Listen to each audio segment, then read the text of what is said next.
kasih Anda masih bergabung bersama kami. Saya lanjutkan perbincangan. Kali ini saya akan melanjutkan pertanyaan saya ke Bang Aldo atau Bang Ali Ridho, ahli hukum tata negara. Jika ada terjemahan terkait dengan kebijakan ini, diterjemahkan bahwa apakah sebetulnya ini mengatur area untuk perokok atau justru malah akan melarang produk rokoknya. Itu yang kemudian memberikan ruang adanya kekhawatiran lain gitu ya. Bagaimana Anda melihat dinamika ini, Bang Aldo? Ya, kalau kita runut dari mulai putusan MK, itu ada 11 putusan Mahkamah Konstitusi yang menyinggung terkait dengan ekosistem pertembakuan. Keseluruhan putusannya menempatkan ekosistem pertembakuan itu adalah entitas yang legal. Karena itu MK mintanya adalah ditreatment, dirawat gitu ya, secara entitas lain yang memang statusnya juga legal juga. Kemudian turun ke undang-undangnya beserta PP-nya. Nah, dari kronologis regulasi dan putusan Mahkamah Konstitusi tersebut sebenarnya yang dikehendaki itu adalah mengatur aktivitasnya, bukan produknya. Kalau produknya nggak bisa ditawar lagi, karena dari 11 putusan MK itu dia mengkategorikan sebagai ekosistem yang legal. Nah, memang betul tembakau dalam hal ini adalah rokok itu sebagai zat adiktif, tetapi kalau kita bandingkan dengan putusan MK yang lain, ada 7 putusan MK yang terkait dengan zat adiktif juga, khususnya terkait dengan narkotika dan psikotropika. Nah, di 7 putusan MK terkait dengan narkotika itu statement MK jelas, ini merupakan produk yang dilarang, karena itu peredarannya pun harus dilarang. Nah, tetapi terhadap putusan MK yang 11 terkait dengan ekosistem pertembakuan itu produk yang legal. Nah, membaca dari konstruksi hukum terhadap putusan Mahkamah Konstitusi tersebut, kesimpulan saya yang perlu dikedepankan adalah bagaimana mengatur aktivitas merokoknya. Sekali lagi adalah mengatur, bukan lagi kemudian melarang. Kalau konteksnya adalah melarang itu menjadi hal yang sifatnya itu adalah aktivitas yang ilegal di situ. Yang kedua, terhadap aktivitas merokok sebenarnya itu kan kalau kita lihat dampak yang secara direct, secara langsung ini kan berbeda dengan konsumen yang mengkonsumsi zat adiktif lain seperti yang saya contohkan tadi, ada narkotika ataupun minuman beralkohol. Nah, karena itu diksi untuk mengaturnya menjadi tepat. Nah, yang ketiga adalah pengadilan tadi mengusulkan Raperda namanya diubah dengan tidak lagi kawasan tanpa rokok, tetapi adalah kawasan dilarang merokok. Sebenarnya sah-sah saja, karena kalau kita lihat pasal 151 Undang-Undang 17 2023, kemudian pasal 443 PP 28 2024 itu tidak memberikan klausul khusus. Itu apakah harus kawasan tanpa rokok atau KDM. Identitasnya sederhana, karena kata kawasan tanpa rokok di 2 aturan tersebut tidak menggunakan huruf kapital.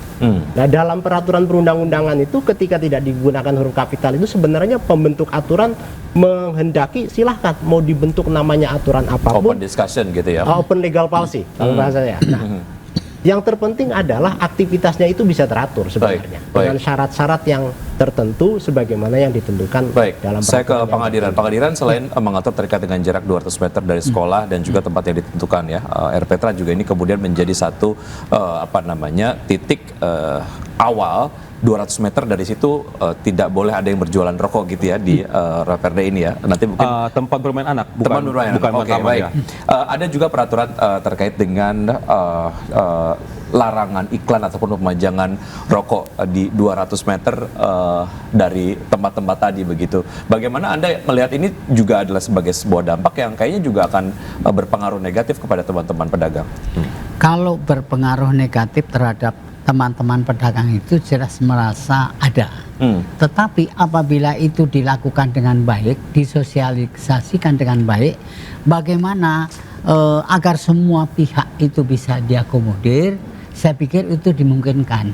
Tetapi kalau akan dilakukan istilahnya gebiah-gebiah atau begitu saja, ini saya punya kekhawatiran. Apabila kalau ini tidak berhati-hati, perda yang akan diketok alhamdulillah sekarang dimundurkan supaya bisa mengakomodir yang lain, ini penting.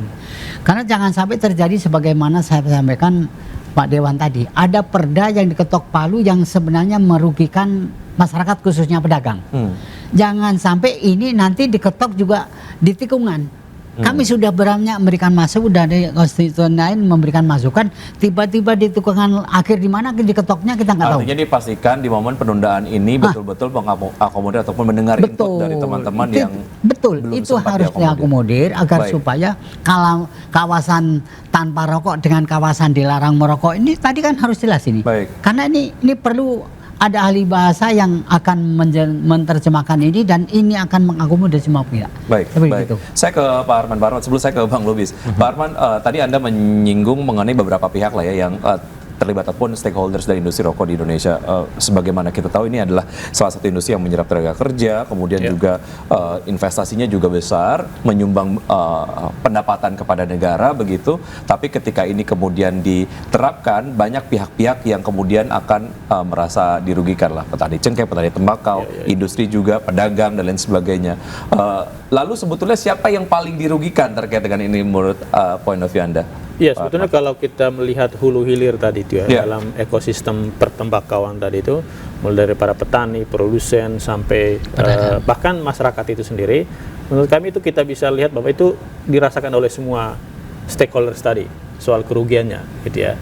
Karena kalau kita bicara misalnya para petani tembakau, kebetulan Pak Lubis di semester pertama tahun ini kita coba assessment tuh kira-kira seperti apa kesiapan implementasi dari PP 28 di daerah, dan para petani tembakau yang ada di Jawa Tengah itu sebetulnya sudah mulai was-was gitu ya. Karena itu sebetulnya DKI ini jadi kunci nih Pak Lubis. Kalau dia mengetok palu soal KTR, itu bisa dicontohin oleh semua daerah gitu ya. Itu para petani tembakaunya, para produsen tentu, kemudian para pedagang kaki lima, bahkan para pelaku event di Jakarta. Kalau di Jakarta selain dari para pedagang kaki lima, para UMKM, sebetulnya yang terkena dampak cukup besar itu adalah teman-teman yang bekerja di sektor industri kreatif, terutama periklanan ya. Karena di rancangan Perda KTR itu bahkan pelarangan total terkait dengan promosi periklanan gitu ya. Padahal kalau kita mengacu ke PP 28 itu diatur soal radius 500 meter. Meskipun dari catatan kami pun 500 meter itu untuk periklanan di DKI Jakarta juga tidak efektif. Gitu, tidak efektif dalam pengertian artinya itu sama saja dengan pelarangan total. Yang 200 meter saja untuk pelarangan itu juga itu nanti pada tataran implementasinya itu pelarangan total. Gitu ya. Di Kebon Siri ini saja gitu ya. Kita bisa cek gitu. Itu jarak antara satu tempat ke tempat lain ini kan berdekatan. Gitu ya. Karena itu bisa dipastikan semua wilayah DKI Jakarta terkena dampak dari apakah itu 200 meter untuk pelarangan penjual rokok maupun untuk periklanan gitu. Artinya memang ada kemungkinan keuntungan yang akan hilang begitu jika ini kemudian diterapkan begitu. Dan kalau itu kita angkat ke level makro itu yang jadi isu strategis sebetulnya karena itu berpengaruh terhadap pendapatan negara pasti. Gitu ya. Kemudian berpengaruh terhadap kualitas hidup orang. Bayangkan 6 juta yang terkena dampak gitu ya. Ini bukan kita mengkuantifisir jiwa ya. Tapi itu angka yang sangat signifikan sebetulnya kalau kita bicara kawasan tanpa rokok ini gitu. Bang Ali Lubis melihat kontradiksi yang ada, kemudian juga ada input tadi terkait dengan sosialisasi. Apakah ini kemudian memang akan betul-betul diterapkan dengan mendengar berbagai macam input, atau melihat kontradiksi yang ada mungkin nggak bakalan diberlakukan gitu? Ya, yang pertama gini, saya mau meluruskan, Perda KTR ini bukan melarang orang merokok. Jadi mengatur kawasan tertentu yang boleh merokok atau tidak. Jadi yang di luar kawasan ya silahkan merokok, artinya tidak dilarang. Nah, tadi soal berjualan, selain 200 meter dari sekolah, selebihnya itu berjualan boleh sepanjang tidak di kawasan tanpa rokok. Nah, ini perlu juga masyarakat, pelaku-pelaku usaha lainnya memahami bahwasanya tidak ada melarang orang merokok. Ini sebagai konsumen atau pelaku perokoknya, tidak ada larangan menjual rokok di luar kawasan. Kan kawasan itu udah ada 7 tadi yang sudah saya sebutkan. Nah, ini yang perlu dipahami juga, artinya tidak ujuk-ujuk semua area itu dilarang berjual merokok, tidak ujuk-ujuk semua area tidak boleh. Tapi masuk akal juga ada dari ke-7 kawasan ini yang berdekatan, kemudian itu luasannya menjadi lebih luas gitu. Lah ya, makanya ini perlu saya luruskan dulu. Terus yang tadi menarik kata Pak Arman, ada pihak-pihak satu pengiklan usaha kreatif dan pelaku sponsorship. Ini juga menyampaikan masukannya. Yang perlu diluruskan ini adalah sponsorship itu misalnya olahraga atau kegiatan apapun yang sponsornya katakan pihak rokok kan gitu kan. Nah, yang dilarang itu sebetulnya iklan dan lain sebagainya itu di kawasan tanpa rokok tadi. Misalnya kan nggak mungkin, misalnya kita katakan rumah ibadah, kan nggak mungkin rumah ibadah itu dipasang pelang iklan rokok, kan nggak mungkin. Atau misalnya sekolah atau kampus, tiba-tiba dipasang pelang ada iklan rokok, kan nggak mungkin juga. Karena spiritnya itu melindungi anak-anak kita yang sekolah dan maupun yang kuliah supaya tidak merokok. Nah, ini sebetulnya yang perlu diluruskan. Jadi isu ini menjadi liar karena sepotong-sepotong nih. Ini perlu saya luruskan juga sebagai anggota pansus.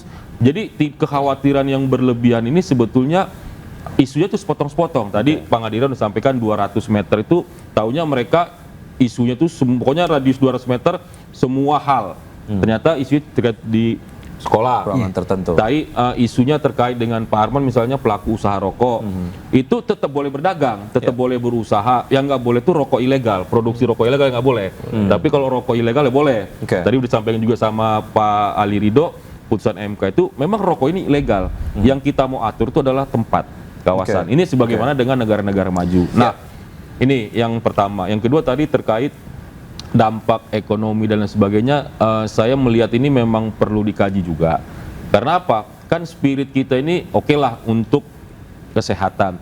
Tapi jangan pernah berpikir yang kontra ini tidak anti kesehatan juga enggak.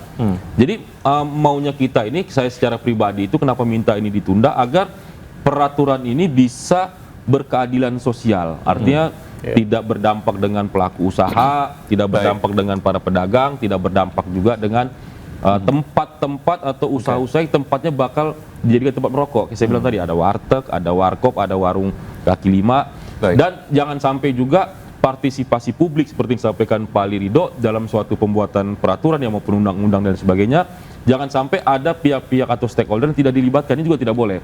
Saya sebagai orang hukum, kebetulan saya juga mantan pengacara, jadi saya tahu betul mengikuti proses-proses pembuatan suatu peraturan perundang-undangan, itu harus melibatkan partisipasi publik. Jadi, nah kemarin saya secara pribadi mengakui memang ada satu stakeholder atau elemen tadi yang saya sampaikan yang memang kita lupa mengajak bicara atau menghubungi. Jadi saya pikir ini menjadi alasan logis, suatu win-win solution, dan ternyata memang harus dikaji ulang betul.